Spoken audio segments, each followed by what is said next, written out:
What's going on, y'all? It's your boy King Joe from the King Joe Podcast and U42 Networks in conjunction with this series, which is the GOAT series. I got a special guest with me today.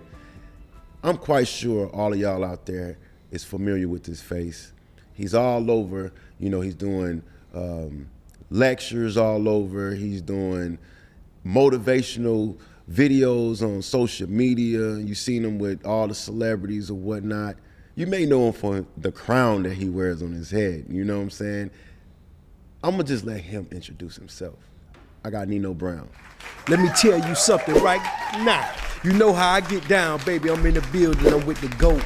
And you already know, man. Look, man, I'm having a great time here in the A, man. I want to thank you for having me, you know. It's all about, you know, each one, reach one, teach one. Right, you know what right. I'm saying? So that's what it's all about with me. Okay. So I'm just happy to be here. Okay, I appreciate you coming through. For sure. No, it's all good. Okay, so let's start at the beginning. Okay. How did you get into this space? Like, how did it all start?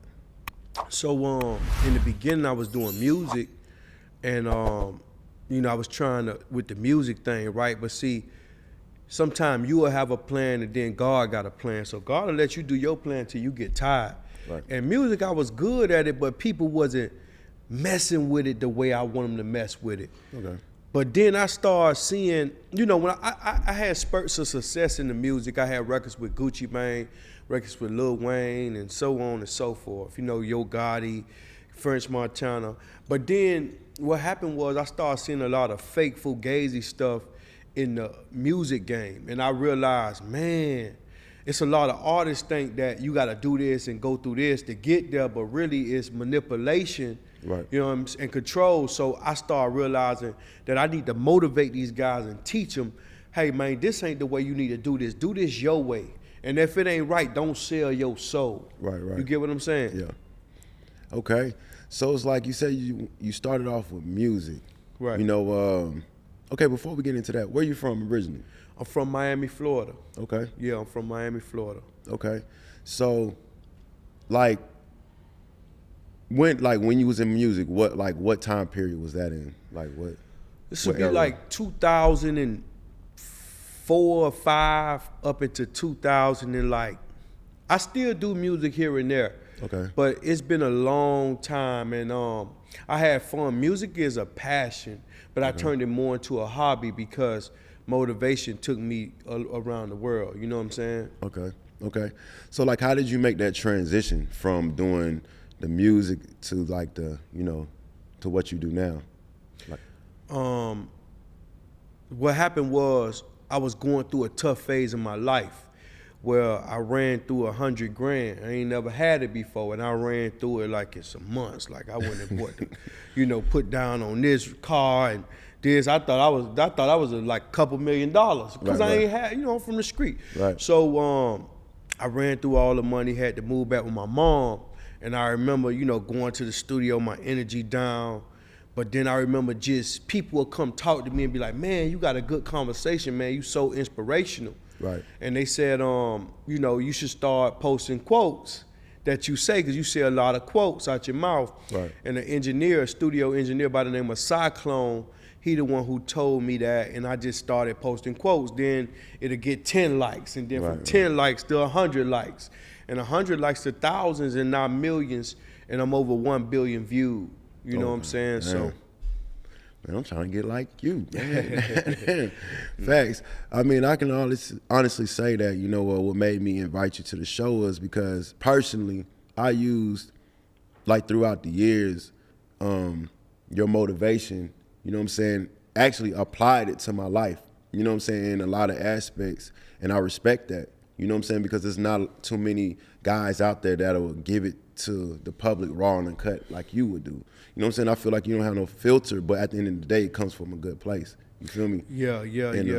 And I think that this generation really needs that. Bad, man. It's like they so lost. It's like I studied the game, right? So they give us money, but they don't teach us about taxes. They give us money, they don't teach us how to invest. We the only culture that can't wear dirty shoes. Right. We the only culture that gotta wear everything new. We the only culture that throw away stuff after we wear it. Right. We the only culture that just give away, throw away money. So the new slavery is money, Right. because people don't know how to utilize money. And that's how they ended slavery. Not to bring it up, but I want to just teach people, like the slaves got tired of picking cotton, so they told them, hey, we'll buy the cotton from you, because they knew they didn't know what to do with the money anyway. Right. And they'll pay what they want for the cotton. So that's what they do with the NFL players.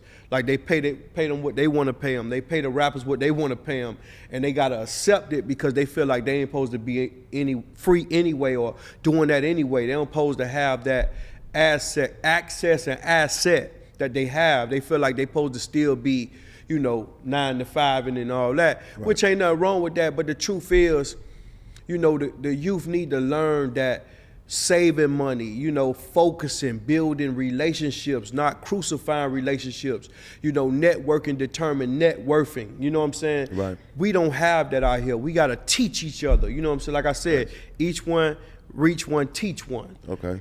So we reached each other, now we teaching the world. Yeah. And that's what it's all about. Okay. So it's like, what's your viewpoint on the perception that we're getting from the industry? For an example, I've noticed within music, right? Women is dominating hip hop. Right. They're becoming more aggressive than anything. I remember I had a session the other night with a female artist, and she was showing me this artist from Tennessee. I forgot her name. She was talking about if a nigga did this, that, and the third, she gonna spin the block and shoot the dude up. And I'm like, I've never heard this in hip hop, that a woman, they're so aggressive, especially towards men. And I've never heard a man actually talking about he gonna spin the block on a female. Damn. So what is your interpretation? Where you think is what you think is going wrong as far as what's being presented to these artists and what they're presenting to us? What is your viewpoint on that? Man, and they promoting prostitution. Go ahead. And the crazy thing about it is all these people are under 25. Yeah. They celebrating death. They celebrating jail. They promoting prostitution rap. They avoiding knowledge. They only want one or two people like J. Cole and Kendrick Lamar to speak knowledge. And then if they speaking knowledge, they not putting no bag behind it. They call it backpack rap. Because it teach you something. To go to school, you gotta wear a backpack. Right. So they call it backpack rappers, and the backpack rappers don't wear jewelry, or they don't wear some of the things that we wear, but they got more money than the people we glorify. Right. With the females, the longer the last, the dumber the broad. Right. The longer the female, the dirtier she is. The shorter the skirt, the less morals. It's on. And what happens is, I got 3 daughters, so they looking up to a Cardi B or a City Girl or this and that. And then it's they Daddy, this what's winning. No, this ain't what's winning.